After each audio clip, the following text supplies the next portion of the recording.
Allez, on continue de parler des displays et on va parler de bugs un petit peu plus pratiques, un petit peu plus courants de la vie de tous les jours que vous allez rencontrer. Notamment, pourquoi DisplayBlock sur un bouton ne lui fait pas prendre toute la largeur? On va avoir un bouton, donc on est où? On est là, bouton. On a juste un bouton, voilà, c'est celui que vous voyez là. Et ce bouton, on pourrait dire, bon, ben moi j'ai envie qu'il prenne toute la largeur, donc DisplayBlock comme ça. Il va bien prendre, comme on a vu précédemment, toute la largeur de la boîte du contenu du parent. Eh bien non, rien ne se passe. Rien ne se passe. Pourquoi? Eh bien, c'est un comportement spécifique au bouton. Dans un bouton, si la valeur de inline size, qui est une propriété équivalente à width ou height selon le sens de lecture, et de width, donc les deux, on va expliquer ça, sont auto, alors la valeur utilisée est fit content. Fit content. Tu corresponds au contenu, fit content. Tu es adapté à ton contenu. Tu prends la largeur de ton contenu. C'est ça que ça veut dire, fit content. D'accord? Donc c'est ce qu'on a ici en fait.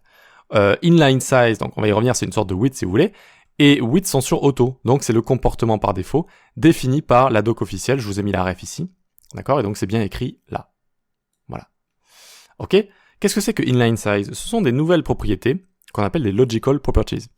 Des propriétés qui vont être utiles si vous créez un site multilingue et notamment donc multilangue avec des alphabets qui ne sont pas lus dans le même sens que nos alphabets à nous, latin, etc. Donc pas de gauche à droite, par exemple l'alphabet japonais, coréen. C'est lu de haut en bas, si j'ai pas de bêtises. Donc ça va changer le sens de lecture. Donc quand vous donnez inline size, en fait, c'est une width, c'est comme la propriété width, mais qui s'adapte au sens de lecture. Si on change le sens de lecture avec writing mode, la propriété writing mode, eh bien la largeur sera adaptée en haut, en bas, de gauche à droite ou de haut en bas comme ça. Voilà. Et donc width, vous connaissez déjà. Et donc en fait, ces deux propriétés vont donner la même chose si on a un sens de lecture de gauche à droite. Ça va être vraiment la largeur. Voilà. C'est un peu, si vous voulez, comme padding. Si je donne padding comme ça, eh bien, ça va donner à la fois padding top, bottom, etc. Bon, eh bien, si je donne inline size, ça va donner width. Ça va donner une valeur à width si on lit de gauche à droite. Bon, pourquoi on parle de inline size ici? C'est un peu bizarre. Eh bien, c'est la doc officielle, en fait. C'est la doc officielle. C'est très technique à chaque fois. Donc là, c'est la doc, c'est le standard HTML. D'accord? Ça s'appelle WhatWG. Ça explique comment le HTML doit être analysé pour afficher une page web. Ok? Donc à chaque fois, c'est très technique. C'est très technique. Si vous débutez, je ne vous conseille pas du tout d'aller sur ces docs-là. Elles sont beaucoup trop techniques. Ça va vous dégoûter de la vie. Voilà. Il y a beaucoup trop de termes techniques. Il n'y a pas vraiment de... Enfin, j'imagine qu'il y a des traductions en français qui existent, mais il y a tellement de termes techniques que finalement, les 3/4 des termes seront en anglais. Donc il n'y a pas vraiment de sens à traduire tout ça. Et pour la doc officielle CSS, c'est le W3C. Donc je vous l'avais déjà ouvert ici, mais W3C. Et donc là aussi, si vous débutez, je ne vous conseille pas d'y aller, carrément. Donc on va faire W3C par exemple Transform Module 2. Voilà, si j'ai envie d'en savoir plus sur Transform. Donc vous arrivez là, et là, c'est très compliqué. C'est très compliqué. Il y a plein de termes vraiment très spécifiques. Il faut savoir que ces spécifications sont écrites pour en fait servir de base au développement de moteurs CSS qui vont analyser le code CSS et afficher une page. Donc c'est très très très technique. Et très complexe à comprendre. Si vous débutez ou même si vous avez un niveau intermédiaire, je vous conseille pas forcément d'aller là, d'aller plutôt sur la doc MDN. Mais un jour, si vous voulez vraiment aller dans le détail, eh bien, il va falloir arriver ici, puis vous allez tomber sur des tas de choses que vous ne comprenez pas. Très rapidement, des sortes de termes un petit peu partout. Donc là, ça a l'air d'aller quand même. Mais transform function number, reference box, j'ai vu. Result value, interpolation. Voilà, donc on ouvre des choses comme ça et en fait, on creuse et on tombe sur énormément de choses, c'est vraiment très très compliqué. Donc j'ai passé en revue la doc pour vous, et notamment, du coup, vous n'avez pas à le faire pour ce cours. Vous avez directement à prendre l'expérience sans les côtés négatifs, ce qui est quand même pas mal. Mais voilà, donc juste pour la doc officielle, si vous êtes débutant, n'y allez pas. Si vous êtes intermédiaire, parfois vous pouvez jeter un coup d'œil, mais sans trop vous prendre la tête avec non plus. À un moment donné, si vous voulez vraiment avoir un niveau expert, il va falloir manger toutes les pages comme ça, une à une. Je vous conseille de prendre des notes à côté, etc. Mais bon, bref, c'est pas vraiment le sujet du cours. Ok, donc on a vu pourquoi le bouton, du coup, eh bien, il prend pas toute la largeur ici, quand on lui met DisplayBlock. Et du coup, pour résoudre ce problème, eh bien, il suffit d'une width 100%. Du coup, elle ne sera plus auto, la largeur. Width 100%, et du coup, ça prendra 100% de la largeur. Vous voyez, comme un problème qui a l'air si... Ça a l'air d'être rien, en fait. On se dit, bon, c'est un bouton, voilà, qu'est-ce qui se passe? En fait, c'est très compliqué. On rentre dans la doc officielle, etc., pour comprendre ce qui se passe. D'ailleurs, on n'a même pas besoin de lui mettre DisplayBlock. Pourquoi? parce que les éléments boutons sont comptés comme inline block par défaut. Donc width va fonctionner avec les inline blocks. Inline block, c'est un mélange entre inline et block, hein, c'est nommé comme ça. Et donc la largeur va fonctionner. Qu'est-ce qui donne inline block? Est-ce que c'est une sorte de défaut comme ça, de je ne sais où? Non, c'est pas une valeur par défaut. Regardez, si on inspecte notre bouton, eh bien on va avoir des valeurs qui sont données par ici le user agent style sheet. En fait, c'est une feuille de style donnée par le navigateur avant votre feuille de style à vous. Et là, vous avez quoi? Display inline block. Voilà. Donc c'est pas à confondre avec les valeurs par défaut.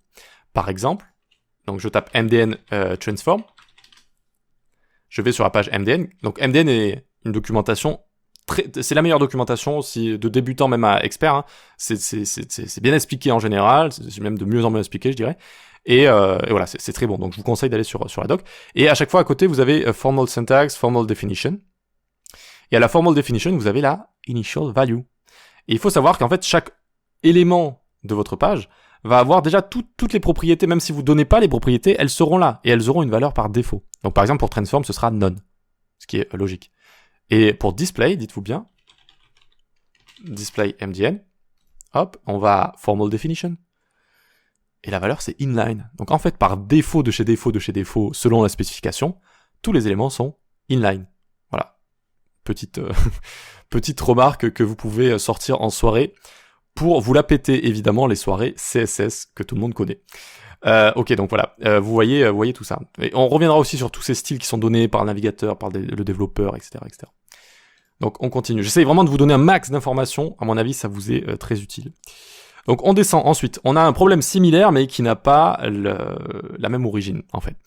Donc on a pourquoi les inputs ne prennent pas 100% de la largeur avec display block. Lorsque leur width est auto, la largeur des inputs est basée sur une propriété assez cachée du DOM qui s'appelle size. Vous pouvez la visualiser en exécutant ceci dans la console. Alors si vous exécutez directement ceci, vous allez avoir un warning à mon avis. Voilà, si vous essayez de CTRL V du code, ça va vous mettre un warning malheureusement. Donc on peut le recopier à la main si vous le souhaitez. Console. Alors, on peut console.log si vous voulez aussi. On va faire un peu de JavaScript. Donc document.querySelector, qu'est-ce que ça fait? Ça sélectionne un élément du DOM, le Document Object Model, c'est-à-dire la représentation sous forme d'objet de notre page. D'accord? Donc là, je monte notre élément. Néanmoins, certains objets spéciaux, comme les éléments comme ça de notre page web, sont représentés comme ceci. Comme de l'HTML, on dirait. Donc là, on voit pas que c'est un objet. Pourtant, c'est un objet. Si on fait console.dir, directory, eh bien là, on va pouvoir forcer la console à afficher toutes les propriétés. Et qu'est-ce qu'on a ici? Si on va à S, alors à S, ici on a size. Tiens. Eh bien, il faut savoir que les inputs sont basés sur size. Ils sont basés sur size. Les navigateurs vont, suivant cette valeur-là, donner une certaine largeur de base aux inputs. Voilà, c'est comme ça. Voilà. Ok, très bien. Donc cette taille est en général de 20, mais son rendu peut varier. Les inputs étant inline block par défaut comme les boutons. Il suffit donc de rajouter width 100% également ici. On peut décommenter, CTRL / ou CTRL cassé, encore une fois. Et width 100%, ça va fonctionner. Mais vous voyez qu'ici, donc ça va fonctionner. Que fait un débutant en général? Et moi aussi, hein, je l'ai fait. C'est-à-dire que on comprend pas, on met display block ici, ça fonctionne pas, et on trouve pas la solution, parce que je peux vous dire que pour trouver cette solution, il faut bien chercher sur le web, et donc on dit bon display block, allez, je sais pas moi, width 100%, ok ça fonctionne, et on passe directement à autre chose, on se dit pas pourquoi ça fonctionne, ou alors on cherche un peu, et franchement vu que c'est assez bien caché, bon on va pas chercher plus loin en fait, et on s'arrête là, Mais ça, c'est assez dangereux parce que si vous commencez à coder des choses que vous ne comprenez pas, à un moment donné, vous allez avoir des comportements que vous ne comprenez pas, et donc des bugs que vous ne comprenez pas. Et là, ça va être la bérésina. Donc on n'a pas besoin ici de display block, vu que c'est déjà inline block de base. Ok. Alors passons à l'exemple suivant. Les éléments en position absolute sont bloquifiés. Cela signifie que vous n'avez pas besoin de leur ajouter display block. Vous pouvez modifier leurs propriétés width et height. Et leurs enfants seront placés dans un bloc formatting context, normal layout. On va voir ce que c'est que tout ça. Et on regarde d'abord ce qui se passe ici. Donc on a un container avec absolute container, et on a un enfant qui est un span ici, absolute element. Donc on peut copier absolute element. D'accord, donc on a le container qui est relative, comme ça on va pouvoir placer par rapport au container. Mais ici du coup, si je mets une width de 200, W200, une hauteur de 200, et un BGC, donc background color crimson, la couleur rouge, eh bien, rien ne se passe. Pourquoi? Parce que c'est un élément qui est inline, donné par le navigateur, et même par défaut, d'accord? Comme on a vu, display inline. Donc ça fonctionne pas, mais regardez si je fais ça, position absolute, eh bien, boum, ça va fonctionner. Donc évidemment, position absolute, c'est retirer du flux, etc., on en parlera plus tard, mais ça fonctionne en fait, parce que ça a été blockifié, c'est un terme, blockified en anglais, blockifié, en français je l'ai traduit comme ça, blockifié, ok? Donc cette blockification arrive à certains moments en CSS. Il y a certaines choses qui vont blockifier des éléments, donc il faut comprendre un peu ce concept qui est très simple, hein, c'est-à-dire que ce sera traité comme un élément display block, hein, c'est tout, voilà. Donc pour le conteneur, oui, je voulais le placer par rapport au conteneur, bref, on peut mettre write 0 si on veut, voilà, ça va le placer à droite de ce container-là. Bon, on reviendra vraiment en détail, on a tout un chapitre hein, sur tout ce qui est contexte d'empilement, d'affichage, avec tout ce qui est position, etc. Ok. Donc c'est juste pour vous parler de ce contexte de ce concept de blockification. Voilà. Ensuite donc le normal layout, c'est simplement en fait le layout qui va réunir l'inline et le bloc. C'est-à-dire c'est en fait comment les éléments sont montrés de base sur votre page. Sur votre page, si je touche pas à la position, si je touche pas au display, vous allez simplement avoir des éléments qui sont soit block ou soit inline.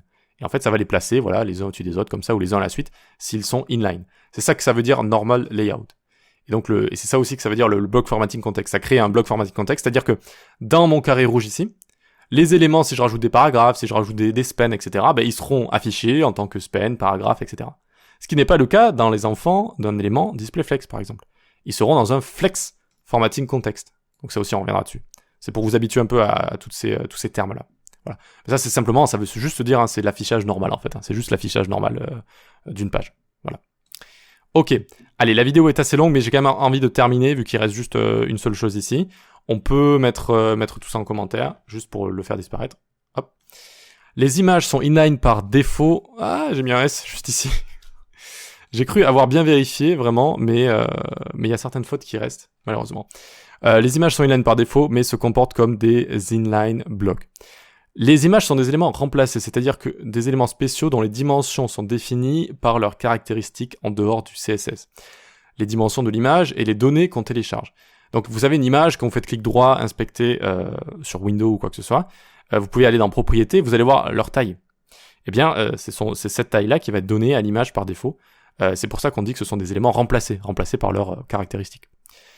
On peut donc directement changer la hauteur, la largeur ou même les marges top-bottom de ces éléments, même s'ils sont inline. Les éléments remplacés se comportent comme des éléments inline block. Donc autant les éléments position absolute sont blockifiés, autant les éléments images et les éléments remplacés, comme les vidéos aussi, sont en fait inline blockifiés. Elles sont inline blockifiées. Donc en fait, vu que le navigateur doit les afficher de base, en fonction de leur contenu, le navigateur doit leur donner une largeur et une hauteur. Mais en même temps, ces éléments sont inline, donc les images se mettent les unes à la suite des autres, mais on peut leur changer la hauteur, on peut leur changer la largeur, on peut leur changer les marges également. Donc on a une image qui est juste là, et on a, donc par exemple, c'est quoi la classe ici? C'est image style, hop, et donc je lui donne par exemple une width de 200 pixels, vous voyez que la taille a changé. Et d'ailleurs, donc vu qu'on a une height auto, eh bien ça adapte la hauteur en fonction de la proportion de l'image. Pareil pour la width. Donc on reviendra aussi sur ça un peu plus tard, mais si je donne une height de 200 pixels, vous voyez que la largeur s'adapte, pas comme un élément normal. On verra ça un peu plus tard pour les images aussi. Donc je peux envoyer de la hauteur et de la largeur, et je peux envoyer de margin top par exemple. Ce qui est complètement impossible avec des éléments inline non remplacés. C'est seulement avec les éléments remplacés. Voilà. Donc attention, si vous changez à la fois la hauteur et la largeur, l'image par contre va être déformée comme on a juste ici. On verra plus tard comment résoudre ce problème avec Object Fit Cover, on verra comment tout ça fonctionne. Bref, voilà pour tout ça. Vous voyez qu'on a vu déjà pas mal de choses, hein, une seule leçon comme ça découpée en plusieurs vidéos. Voilà, donc on va continuer. Courage, c'est vraiment beaucoup d'expérience. Hein. Si vous, enfin, quelqu'un qui lit tout ça, c'est vraiment des années de gagner. Hein. Pour moi, c'est vraiment des années que je vous donne comme ça d'expérience directement. Si vous avez des questions, parce que ça peut être complexe hein, d'appréhender tout ça, je pense que c'est à la portée de tout le monde de comprendre ça, mais ça peut quand même être complexe. Il y a beaucoup de termes et beaucoup de de choses qui peuvent faire qu'on s'embrouille. Je veux dire, c'est à la portée de n'importe quel niveau, même si vous êtes débutant, vous pouvez suivre ce cours, je pense. Et puis, ça va vraiment beaucoup vous apporter. Mais si vous êtes débutant, accrochez-vous parce que ça va aller quand même... on va assez loin quoi dans les explications. Allez, on peut passer à la suite.